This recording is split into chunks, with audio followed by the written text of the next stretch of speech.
ভর্তি হন পিজি হাসপাতালে, তাকে পশ্চিমবঙ্গ সরকার কিন্তু সম্পূর্ণ নিখরচায় রোবোটিক সার্জারি অফার করবে।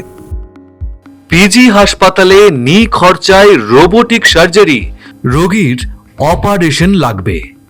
সার্জনের মুখে একথা শোনার পরেই বাঙালিদের মধ্যে তৈরি হয় আতঙ্কের পরিবেশ। শুধু যে কাটা ছেঁড়ার ভয় তাই নয়, তার সঙ্গে থাকে বিপুল খরচের শঙ্কাও। তবে জানেন কি, পিজি হাসপাতালে এখন নিখরচায় অপারেশন করা যাচ্ছে। এখানেই শেষ নয়, অত্যাধুনিক রোবোটিক সার্জারিও করা সম্ভব কোনো আর্থিক বোঝা ছাড়াই। কিভাবে জানাচ্ছেন পিজি হাসপাতালের জেনারেল সার্জারি বিভাগের অধ্যাপক ডক্টর দীপ্তেন্দ্র কুমার সরকার। আমরা আজকে যখন রোবোটিক সার্জারি নিয়ে আলোচনা করতে চলেছি, আমাদের বুঝতে হবে যে গত 1000 বছরে শল্য চিকিৎসার কিভাবে ইভলভ করেছে। অর্থাৎ আমরা 1000 বছর ধরে জানতাম যে আমাদের দুটো হাত চরক সুশ্রুতের জগৎ থেকে এই দুটো হাতের মাধ্যমেই আমরা অপারেশন করে আসতাম। পরবর্তীকালে কি হলো না, 80-র দশকে এবং 90-এর দশকের গুরুর দিকে হঠাৎ করে একটা নতুন প্রসেস এলো, যেখানে একটা লম্বা স্কোপ পেটের মধ্যে ঢুকিয়ে দিয়ে অপারেশন শুরু হলো। তার নাম হলো ল্যাপারোস্কোপিক সার্জারি, যেটা সহজ ভাষায় প্রত্যেকটা দর্শক বন্ধু যেটা জানেন, যাকে বলা হয় মাইক্রো সার্জারি। সেইটা প্রায় 2-2.5 দশক ধরে সারা পৃথিবীর বুকে দাপিয়ে বেরিয়েছে এবং অনেক জায়গায় ওপেন সার্জারিকে রিপ্লেস করে দিয়েছে। এই শতকের গোড়ার দিক থেকে রোবট এসে পৌঁছলো। রোবট কি করলো না, ওপেন সার্জারির অ্যাডভান্টেজ আর ল্যাপারোস্কোপি সার্জারির অ্যাডভান্টেজ দুটোর একটা মেলবন্ধন ঘটালো। ঘটিয়ে যেটা করলো সেটার নতুন ক্রিয়েশনটা হলো রোবোটিক সার্জারি। অর্থাৎ আমি আপনাদের একটু বুঝিয়ে বলি। ধরুন আমি একটা অপারেশন করছি, তাহলে আমি কি করছি না, আমার এই ওপরের শোল্ডার জয়েন্ট, তারপর আমার এলবো জয়েন্ট, তারপরে আমার এই রিস্ট জয়েন্ট আর আঙুল, এই সবগুলো দিয়ে মুভমেন্ট করছি। সুতরাং এর একটা মুভমেন্ট হতে পারে, এর একটা মুভমেন্ট হতে পারে, এর একটা মুভমেন্ট হতে পারে, আঙুলের একটা মুভমেন্ট হতে পারে। এবার আমি যদি চাই আমার এই আঙুলের মুভমেন্টটাকে আরো বাড়িয়ে দেবো, তাহলে আমার আঙুলের মুভমেন্টকে রোবটের সাথে অ্যাটাচ করে দিলাম।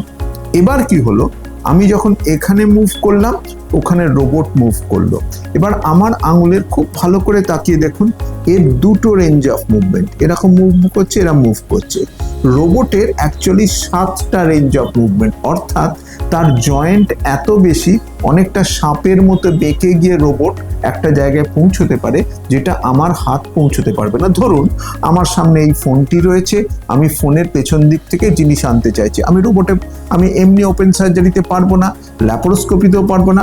রোবটে এটা বেঁকে গিয়ে পেছন দিক থেকে গিয়ে জিনিসটাকে এইভাবে তুলে নিয়ে চলে আসবে। করছি কিন্তু আমার হাতের 2 গুণ রেঞ্জ অফ মুভমেন্টকে রোবটের সাহায্যে বাড়িয়ে দিলাম।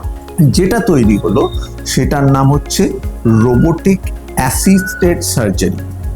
ল্যাপারোস্কোপিতে যে অসুবিধাটা ছিল সেটা হচ্ছে, আমি যখন এই মুভমেন্টটা করছি, এদিক দিয়ে ক্যামেরা দিচ্ছি, এদিক দিয়ে দেখছি, অর্থাৎ আমার ক্যামেরার ভিশন এই দিকে, হাতের মুভমেন্ট এই দিকে, অর্থাৎ আমি এরকম গেলে ওটা ওই দিকে যায়, আর এরকম গেলে এটা উল্টো দিকে যায়।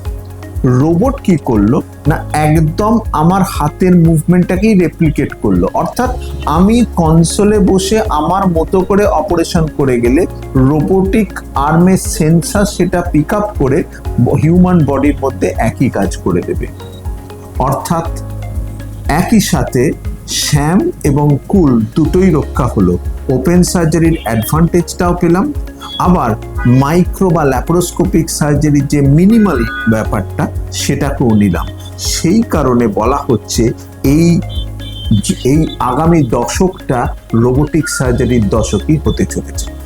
যখন আমরা রোবোটিক সার্জারি অপারেশনটা করি, আপনারা সবাই দেখেছেন বহুদিন আগে, আগে যেরকম ইন্টারনেট কাফে ছিল, এখনো ছোট ছোট আছে। অর্থাৎ একটা ইন্টারনেট কাফের মধ্যে বসে একজন একটা ইন্টারনেট থেকে ইমেল করতেন। রোবটে সেরকম একটা কনসোল থাকে, অর্থাৎ সেই কনসোলে বসে আমি 3D ভিশন দেখতে পাই, অর্থাৎ রোবোটিক ক্যামেরার মধ্যে একটা 3D চিপ লাগানো আছে। আমি একটা গগলস পরার সঙ্গে সঙ্গে আমি পেটের ভেতরটা 3D দেখতে পাই। ল্যাপারোস্কোপিতে আমি 2D দেখি, রোবোটিক্সে আমি 3D দেখছি। এবার আমি অপারেশনটা অ্যাকচুয়ালি করছি, আমি অ্যানাটমিটা দেখছি, আমি অসুখটাকে নিরীক্ষণ করছি, আমি ঠিক করছি 10% করব না 100% করব। আমার ব্রেনই ভাবছে না এক্ষেত্রে এই টিউমারটির এই অংশটি এমনভাবে লেগে আছে যে অপারেশন করতে গেলে জীবনের ঝুঁকি আছে, আমি ওই পোর্শনটা করলাম না। অর্থাৎ আমার আঙুল, আমার ব্রেন, আমার শল্য চিকিৎসার যে বুদ্ধি সেটা দিয়ে আমি অপারেশন করছি। কেবলমাত্র আমার আঙুলের মুভমেন্টটাকে রোবোটিক আর্মের মাধ্যমে বাড়িয়ে দিচ্ছি, যেটা আমি পারছিলাম না। রোবট সেটা আমার হাতের থ্রু মুভমেন্টকে সেন্স করে আরো অগমেন্ট করে দিল।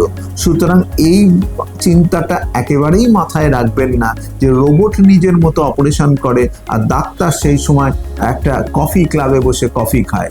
তার ফুল টিমই সেখানে অপারেশন করে, কেবলমাত্র আর্মটা রোবটের হয়। ওপেন সার্জারির ক্ষেত্রে ধরুন একজন ভদ্রলোকের আমি একটা রেকটাল ক্যান্সার অপারেশন করছি, তাহলে আমাকে মোটামুটি 1 ফিট মতো পেটে একটা বড় ইনসিশন বা একটা না কাটলে আমার পক্ষে রেকটামে পৌঁছানো সম্ভব না। রোবটের ক্ষেত্রে কি করলাম, 4টে ফুটো দিয়ে আমি রেকটামের মধ্যে কাছে পৌঁছে গেলাম। তাহলে প্রথম জিনিস হলো কি না, ব্যথা কম হলো, যন্ত্রণা কম হলো, রক্তক্ষরণ কম হলো, রিকভারি তাড়াতাড়ি হলো। এবারে আমি পৌঁছে গেলাম অপারেশনের ভেতরে। আমি যখন অপারেশন করছি তখন আমি হাত দিয়ে অনেকটা পৌঁছানোর চেষ্টা করছি, পুরোটা পৌঁছতে পারছি না। রোবট কি করছে না, আমি যতটা পৌঁছতে পারছি তার চেয়েও আরো 6 ইঞ্চি সে এক্সট্রা পৌঁছে যাচ্ছে, যেহেতু আমি ওই প্রযুক্তিটাকে আমার ব্রেনের মাধ্যমে কাজে লাগাচ্ছি। এবারে ধরুন দীপ্তেন্দ্র সরকার, আমি একটা উদাহরণ দিয়ে বলছি, এই মুহূর্তে পশ্চিমবঙ্গ সরকারের রোবোটিক প্রোগ্রাম আমি দেখছি।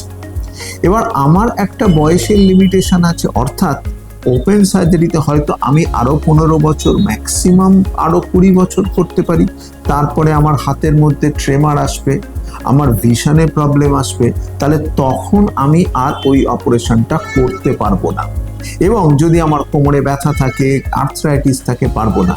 রোবোটিক সার্জারির ক্ষেত্রে যতদিন একজন মানুষ বেঁচে আছেন এবং শারীরিকভাবে মোটামুটি সুস্থ আছেন, তিনি অপারেশনটা করে যেতে পারবেন, কারণ আমার হাতের ট্রেমারটা অটো কারেক্টেড হয়ে যাবে রোবোটিক আর্মের মধ্যে। আমাকে 4 ঘন্টা দাঁড়িয়ে থেকে নয়, 4 ঘন্টা বসে অপারেশন করলেই চলবে। অর্থাৎ আমার ব্রেন যতদিন সচল আছে, যতদিন এই মস্তিষ্ক রোবোটিক আর্মকে কমান্ড করতে পারবে, যতদিন আমার শল্য চিকিৎসার জ্ঞানটি আছে, ততদিন আমি এই শল্য চিকিৎসক হিসেবে সফল হতে থাকবো। সুতরাং অনেক সময় অনেক বয়স্ক মানুষ শল্য চিকিৎসার বিদ্যাটা থাকলেও তার পক্ষে অপারেশনটা করাটা শারীরিক কারণে সম্ভব হয় না। রোবোটিক সার্জারি সেই জন্যে এদের শল্য চিকিৎসকের লাইফ স্প্যানকেও বাড়িয়ে দেবে, সার্জারিকে অনেকটা প্রিসাইজ করবে। রোবোটিক সার্জারিতে বলেছি না, দুটোর অ্যাডভান্টেজ নিচ্ছি। প্রথম, ওপেন সার্জারির অ্যাক্সেস, মানে আমি হাতে করে দেখিয়ে অপারেশনটা করার চেষ্টা করছি, আর ল্যাপারোস্কোপিতে সেটা ডিজিট ইনস্ট্রুমেন্ট করা সম্ভব হয় না। আবার ল্যাপারোস্কোপির অ্যাডভান্টেজ কি, 3-4টে ফুটোর মাধ্যমেই অপারেশন করা সম্ভব। রোবটের ক্ষেত্রে আমরা সেই অ্যাডভান্টেজটা নিচ্ছি। একটা রেকটাল ক্যান্সার অপারেশনে 8 ইঞ্চি কাটা 4টে ছোট ছোট ফুটোর রূপ ধারণ করলো। আরেকটি সার্জারি যেটা আমরা করছি, একটি কেসে আমরা সফল হয়েছি, আরো করতে চলেছি, তাকে বলা হচ্ছে ন্যাচারাল অরিফিস সার্জারি। ব্যাপারটা কিরকম, ধরুন একজনের গলায় একটা থাইরয়েড টিউমার রয়েছে, ন্যাচারালি তার গলাটা এতটা কাটতে হচ্ছিল। এখন রোবটের মাধ্যমে আমরা যে নতুন প্রযুক্তি আনতে পেরেছি, তাতে এই জায়গাটা ঠোঁটটা তুললাম, এইখানে একটা ছোট্ট কাটলাম, কেটে তার মাঝখান দিয়ে রোবোটিক আর্মটা গলায় পাঠিয়ে দিলাম, দিয়ে থাইরয়েডটা অপারেশন করে আবার মুখ দিয়ে বের করে নিলাম। অর্থাৎ বিকেলবেলা সন্ধেবেলা যখন ভদ্রমহিলা বসে চা খাচ্ছেন, খালি এখানে 6টা সেলাই রয়েছে, গলায় ঘাড়ে কোথাও কোনো সেলাই নেই। এই অ্যাডভান্টেজ রোবোটিক প্রযুক্তি ছাড়া অসম্ভব এবং আমরা সেই দিকেই এগিয়ে চলেছি। যে অপারেশন করা সম্ভব, সব অপারেশনই রোবটের মধ্যে করা সম্ভব। যেমন ধরুন, আমি আপনাকে একটা এক্সাম্পল দিচ্ছি, একটা গলব্লাডার অপারেশন রোবটেও করা সম্ভব, কেটেও করা সম্ভব, মাইক্রোসার্জারিও করা সম্ভব। কিন্তু আমরা বলবো, যেহেতু রোবটের অ্যাডভান্টেজ বিরাট বেশি নেই কিন্তু তার খরচাটা কিছু অংশে বেশি, সেই জন্য গলব্লাডারের মতো সার্জারিকে আমরা রোবট ব্যবহার করব না। আবার রেকটাল ক্যান্সার, যেখানে রোবোটিক সার্জারির অ্যাডভান্টেজ অনেক বেশি, ন্যাচারাল অরিফিস সার্জারি যেখানে রোবোটিক সার্জারির এফেক্ট অনেক বেশি, এবং অদূর ভবিষ্যতে স্তন ক্যান্সারের অপারেশন, বগলের কাছে একটা ছোট্ট কাট দিয়ে ভেতর থেকে স্তনটাকে বের করে নেওয়া, এইটা রোবোটের সার্জারি করা অনেক সুবিধাজনক। ইসোফেজিয়াল ক্যান্সার অপারেশন, অর্থাৎ লাংসের পাশে 4টে ফুটো করে ইসোফেগাসকে অপারেশন করে দেয়া, যে জায়গায় রোবোটিক সার্জারি বেশি কস্ট এফেক্টিভ, সেখানে আমরা রোবটকেই ব্যবহার করব এবং আগামী দশক ওই জন্য বলছি রোবটের দশকই হতে চলেছে। প্রথম কথা বলি যে রোবোটিক সার্জারি ক্ষেত্রে আমরা যেভাবে স্বাস্থ্য দপ্তর এগিয়েছি সেটা হচ্ছে যথেচ্ছ রোবটের ব্যবহার আমরা বন্ধ রেখেছি। আমরা এইটুকু বলার চেষ্টা করেছি যে ক্ষেত্রে সারা পৃথিবীব্যাপী প্রমাণ আছে যে রোবোটিক সার্জারি সত্যি এফেক্টিভ, তাতেই আমরা ইউজ করছি। এবং যদি কেউ একজন ইসোফেজিয়াল ক্যান্সার নিয়ে ভর্তি হন পিজি হাসপাতালে, তাকে পশ্চিমবঙ্গ সরকার কিন্তু সম্পূর্ণ নিখরচায় রোবোটিক সার্জারি অফার করবে। দ্বিতীয়, আপনারা সবাই শুনেছেন যে পশ্চিমবঙ্গ সরকার একটা খুব দৃঢ় পদক্ষেপ নিয়েছে, যেটাকে আমি যুগান্তকারী পদক্ষেপ হিসেবে দেখছি, সেটা হচ্ছে অনন্য পরিষেবা চালু করেছে।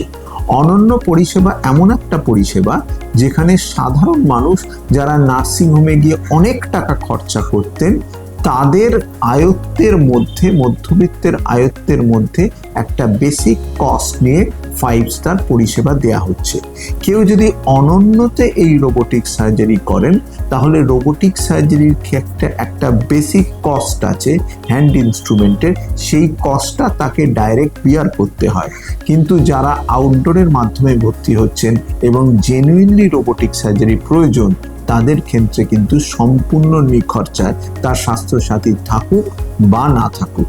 ওপেন সার্জারির একটা সিংহভাগ ল্যাপারোস্কোপিক সার্জারি নিয়েছিল, সেই ল্যাপারোস্কোপিক সার্জারি আস্তে আস্তে ফেড আউট করবে এবং রোবোটিক সার্জারি তার জায়গাটা নিয়ে নেবে। কিন্তু এখনো পর্যন্ত এরম অবস্থা এসে পৌঁছয়নি যে ওপেন সার্জারিকে সম্পূর্ণ রিপ্লেস করে দেবে রোবোটিক সার্জারি। কিছু অংশে ওপেন সার্জারি ছিল, আছে এবং থাকবে, তার সাথে সাপ্লিমেন্টারি বা কমপ্লিমেন্টারি হিসেবে রোবোটিক সার্জারি থাকবে। ভাগ পড়বে ল্যাপারোস্কোপির অংশে, সেটি সংকুচিত হয়ে যাবে।